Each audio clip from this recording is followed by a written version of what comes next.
Hey everyone, it's been over 2 minutes. I was out all day at a mall, surrounded by people, didn't get raped. But you know what? I feel like I was raped because consumer culture and shit. Stop playing break free from your chains, to break free from your cage. What we don't want to do is go back to a traditionalist world.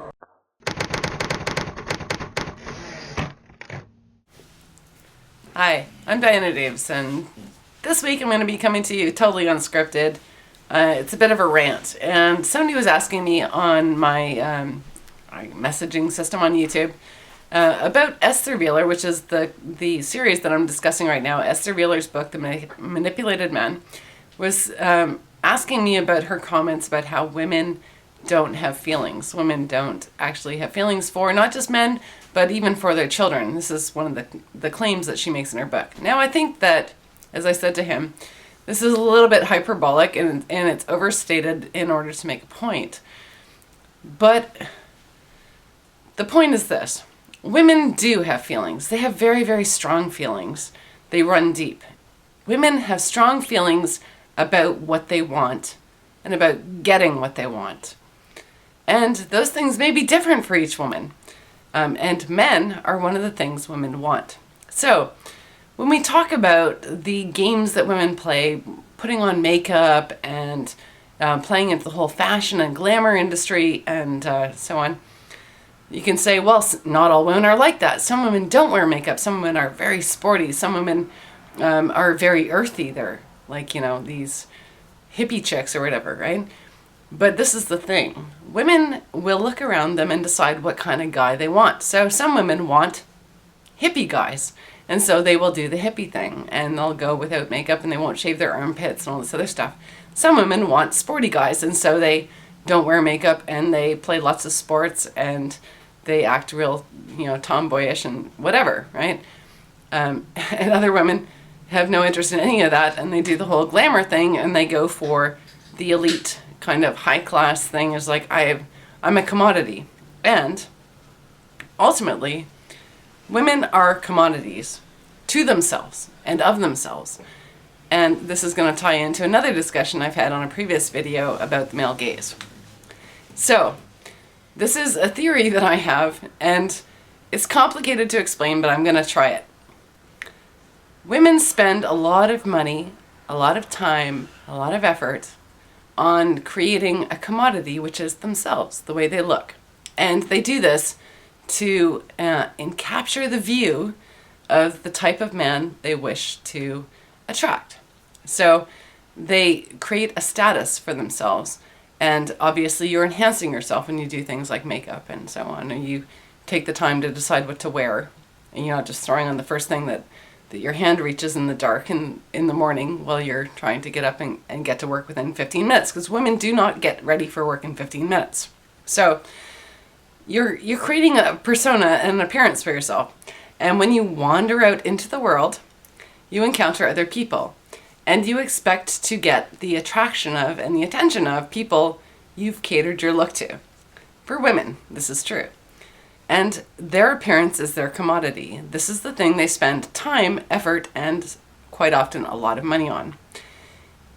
Now, when you get into the complaints of the Everyday Solipsism Project, where they're getting catcalled or they're getting unwanted attention, the unwanted part isn't that they got attention, it's that the guy who gave them attention is not of the status they were trying to attract. And as soon as a man in public engages with a woman, he has said, I have the right to talk to you. And that devalues their commodity level. So you've spent a lot of time, energy, and money in attracting a guy who might be $500,000 a year, $100K a year, and all of a sudden this street bum is engaging, actually having a conversation with you in public, and your street value plummets. They have stolen from a woman. This is the way women see it. When a guy who is, in your perception, below your social status, engages with you, has the nerve to talk to you in public, anybody who witnesses it, because it's in public, you've got other witnesses, if anybody witnesses it, it's an insult to you because it plummets your status. It means that anybody of his level and potentially even below has the right to talk to you, and you've wasted all your time, all your effort, all your money to have your status plummeted by this random encounter.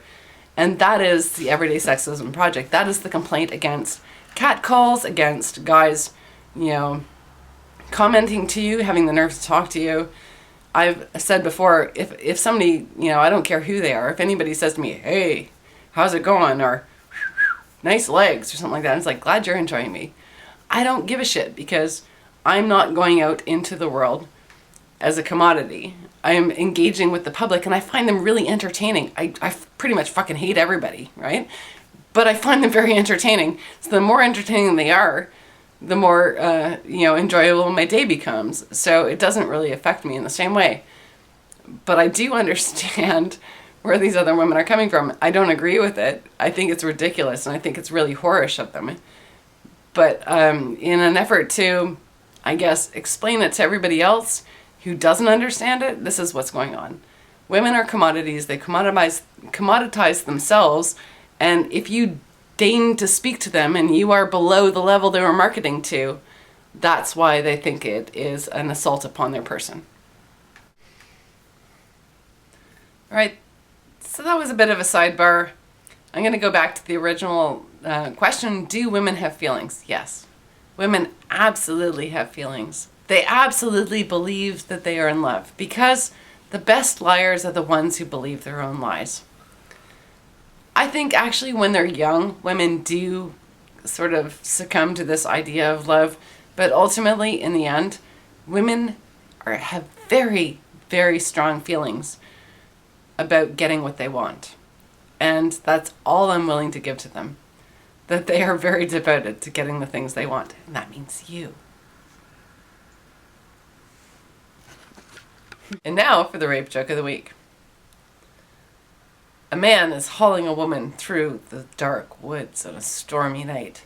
There's thunder and rain just streaming down, pouring down upon them. She's shivering and she's quaking, and she says, I'm so scared.